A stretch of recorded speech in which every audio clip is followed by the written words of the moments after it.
It's very nice to meet you. Thank you. Yeah, I'm MK. Wow, it's weird. Wow, This that's is great. pay attention. This is the world's best writing system. This is Hangul. Yeah, I know. This is Hangul. Yeah, it's Hangul. The color, I really like this color. What's that? It's a little bit blue and gold. Yeah. It's So perfect match. it goes Oh, together. yes, great.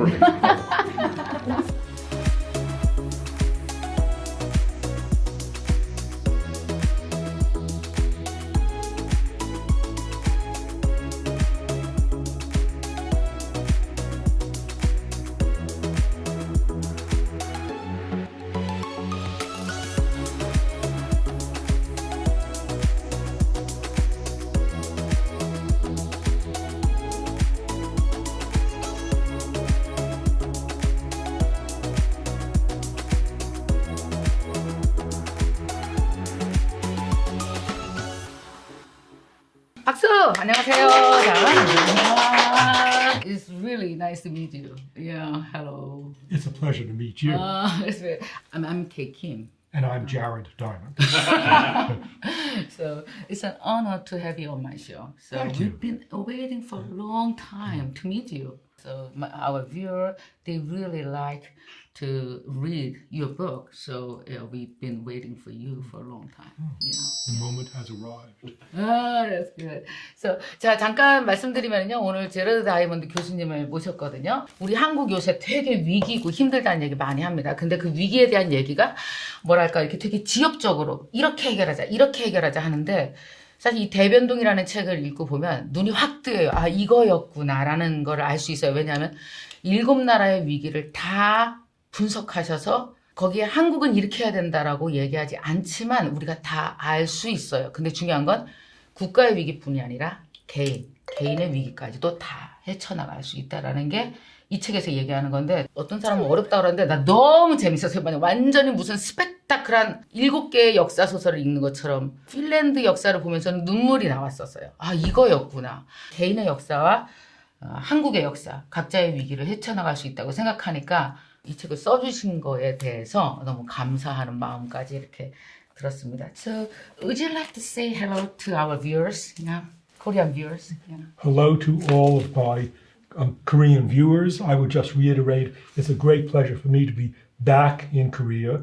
I visited Korea for the first time in 1995, motivated then by my love and admiration for your Hangul writing system. But since then, I've also learned to admire and love Korean people, and I'm very glad to be back here.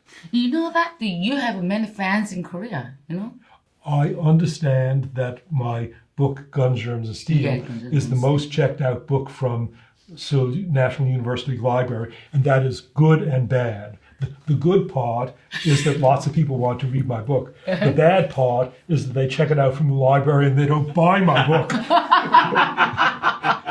You must buy his book. Not just borrow from any library, okay? I'm very wise. 이번에 새로 나온 책은 대변동이라는 것이고 English title is Upheaval. Yeah? This is Upheaval. Okay. We're going to talk about this new book, your new book, Upheaval. So obviously, I want to ask you something about, this is not your first visit to Korea. You visited many times in the past, right? This is about my fourth visit. I visited for the first time in around 1995, almost 25 years ago, for a conference on language and writing, motivated by my interest in the Hangul writing system. And so I've come back since then, sometimes in connection with promoting my books, and sometimes in connection with business conferences. Oh, okay. What is your first impression of Korea? Has it changed a lot? Gosh, main change that I've noticed in Korea is the change in the role of women. When I came 25 years ago, I came to a conference organized by a woman. But By a woman? By a woman, but most of the other participants were men. Now on this visit, each time that I get into an elevator, I count when I'm in an elevator with scholars and business people. Okay. Sometimes it's 7 women and 1 man, sometimes 5 women and 1 man. Today it's 9 women and 2 men. That would not have been possible Look at 25 years ago. Wow, yeah, we changed a lot. Yeah. So well, let me tell you about the concept of this interview. I selected a few keywords. This called keyword interview. Okay, so I'm gonna tell you the keyword first, and then I'll ask you related questions. Okay, so let's start this interview. Oh my God. Don't be afraid. Yeah, okay. I'm not afraid. Keyword interview made him afraid a little bit. Okay. Okay. No fear, just good preparation. Okay, thank you. So let's talk about the first keyword. Is about your new book, Upheaval. You published many books. Gun Jumps and Seal, and the Third Chimpanzee, and Collapse, The World Until Yesterday, and many more. So now you have a new book out. It is called Upheaval. This Korean title is 대변동. This book is about the nation's crisis, right? So tell me about this book. The book is about national political crises, about the crises that countries experience. All countries experience crises such as, for Korea, the invasion that started the Korean War, the annexation. For the United States, what we're undergoing today. So I look at national political crises. It's a comparative book. I'm not looking at just one country, but my method in history is to compare countries. I compare 7 countries from the perspective of personal crises, the crises that all of us experience as individuals. Because my wife is a clinical psychologist with a specialty in helping people deal with personal crises. Wow, so you have some idea from your wife, huh? That's right. Each week when my wife was in training in an institute that helped people deal with personal crises, the risk in a personal crisis means breakdown of a marriage, death of all of us experience personal crises, death of a loved one, loss of health, loss of a job. In a personal crisis, when a person realizes that they have to make change fast, the risk is that the person will feel overwhelmed and commit suicide. And so clinical psychologists like my wife discuss every week how their clients are doing and who seems to be dealing and who seems not to be dealing. And when Marie came home each Friday after these discussions and told me about the dozen factors that she and her fellow therapists recognized as influencing the outcome of a personal crisis, it gradually dawned on me that similar factors apply to the outcome of national crises. People are not nations. There were differences and there were also similarities. Yeah, that's right. So that's why your book, some people said your book is a little bit hard to understand, but to me, it is very exciting and very understandable because you suggest the 12 factors, how to solve our problem. It is from personal experience. So it's 12 factors. So I adapted these 12 factors to my personal problem. It is really helpful. Good. Yeah, good. it is really helpful. Yeah. So next keyword is about Korea. Okay, so first of all, you have visited Korea several times in the past. You also wrote a letter to Korea in this book. It is very impressive. It is very nice. I can feel that you really love Korea. And Korean, yeah? That is true. Yeah, so, and you said you are intrigued by Korean language and Korean culture. So, what is the most fascinating thing about Korea? What is the most fascinating thing about Korea? That's like asking me, of my wife's 10 fingers, which is the most fascinating finger? There are many factors. Okay, it's a very complicated question. Okay. No, it's a simple question. Okay. There are many fascinating things about Korea. So what's fascinating about Korea? First and most simply, your writing system, Hangul, the best writing system in the world, with no close second. What else is fascinating about it? The Korean language. Korean language is very distinctive. It may be distantly related to Japanese and to Ainu, but it's a distinctive language. What else is distinctive about Korea? Your history. You've had a difficult history. Annexation by Japan, the trauma of 35 years when Koreans in Korean school, they got educated in Japanese of all things. Then the Korean War. So, and now dealing constantly with the knowledge of this dangerous neighbor nearby. There are many fascinating and admirable things about Korea. I really want to appreciate you about you are well known about our past, our history. Important parts of your past, going backwards. King Sejong. Sejong. King Sejong. Yeah, he did it. That's right. It grieves me that, I can't repeat it exactly, but it grieves me that the common people have to write with Chinese characters which are not well adapted to our own writing. Yeah. And therefore I have devised a writing system, and I wish all my people to practice this writing system. King Sejong devised the best writing system in the world. That was, what, about 600 years ago? Yeah. All right? So, and then going even further back in the past, 2,400 years ago, Korea had agriculture derived from China, intensive rice agriculture.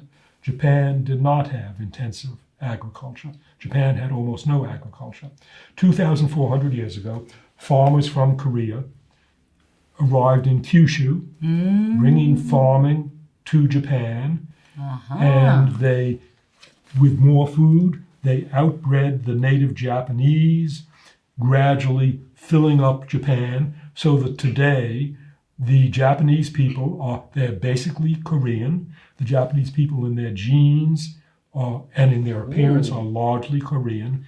This is not a popular view in Japan, but it's true. And the details are that as you go north in Japan, in Kyushu, the people are most similar to Koreans. And as you go north, you get about 25% intermixture with the original Japanese like the Ainu, because as the Koreans spread north in Japan, they intermarried with native Japanese. And so the most Korean-like are in the south of Kyushu, which means that 2,400 years ago, Korea transformed Japan. That's another important event in Korean history. 브라보. 여러분 어떠세요? 막 들을수록 힘이 나고 또 이 다이아몬드 교수님이 막 우리 역사에 대해서 이렇게 알고 있으니까 너무 좋지 않아요? Wow, that's great. Go to next keyword. The profession, your profession. Yeah. Throughout your life, you have shown your interest in numerous fields. I can't even pronounce the fields. Physiology, that's right, anthropology, ecology, geography, and evolutionary biology, and what else? And more. Linguistics. Linguistics. History. Oh my God. Geology. Oh God. Biogeography. Animal behavior. That's enough. You get the point. Wow, so how is this really possible? Average people can't even study one single field, yeah? On the one hand, all of these things are interesting. And on the other hand, most people would like to study many fields. They are told you have to concentrate. When people go to university or when people graduate university, they are told, do this one thing. Yeah. They're prevented from doing other things. When I graduated graduate school, I studied the physiology of the small organ called the gallbladder. Okay. I became the world's expert on the gallbladder. But it gradually dawned on me with horror that I was expected to devote the rest of my life to the gallbladder. And that felt confining. I wanted to do other things. And so I developed other careers. First, my career in birds, studying ecology, evolution, behavior of birds, and then my career in history and geography. So how many languages can you speak? Speak at one time or another, I've spoken 10 languages. What? There are 5 languages that I can speak okay now. I can give lectures in English. I gave a lecture 10 days ago in Italian. I'm going to give a lecture in German in a couple of weeks. I can hold a conversation in Indonesian, and I can give a lecture in the New Guinea trade language, talk Pidgin. I used to be fluent in Russian and Spanish, but I've lost those. I haven't kept them up. The Finnish language I learned to go as tourist in Finland, and there's one New Guinea tribal language, Foray, that I learned that I could speak in rudimentary fashion. So those 10 languages I speak or spoke. the three languages that I can only read and never spoke were Latin, Greek, and Dutch. Wow. Those are my 13 languages. So I tell you about my story. So look at my English. So I've been studying English the last 2 years. So I really want to share my story to not only Korean people, but also national, international people. That's why I started to study English. Many of my friends, they said, it's too late. You are 56 years old. It's too late. It's impossible to be fluent in our age. Nonsense. Nonsense? Okay. You're only 50, Encourage me. You're only 56. My last foreign language, Italian. I started to learn Italian when I was 62 years old. And 62 years old? 62. Italian is now my second best language. Okay. Each year, for the last five years, each year I've gone to Italy for up to a month in order to teach, speak, and hear Italian. When I'm in Italy, I refuse to speak English, except when I telephone my wife. If an American comes to me and speaks English, I say, per piacere. Wow. So Italian, although I began it at age 62, cool. is now my second best foreign language. The fact that you are starting English at only age 56, you are young. I'm young. You have more foreign languages ahead of you. Forever we are young. It's a thing of BTS. Oh. Yeah. Oh, sorry. Wow, we are young. We are still young, yeah? Yes, you are. It's not too late to start something, yeah? Because I'm 82 now, I can look back, and I would say in retrospect, the best decade of my life was the 70s, from age 70 until 80. And so your best years still lie 20 years ahead of you. Wow. You are not years yet ahead at of the peak. me. You are here, but your life is going to get better and better. Okay, I can fly. Okay, to my future. That's great. Oh yeah, you increased me. So let's talk about this book in detail. Okay. Yeah. So you are talking about crisis. So what do you define crisis in this book? Good question.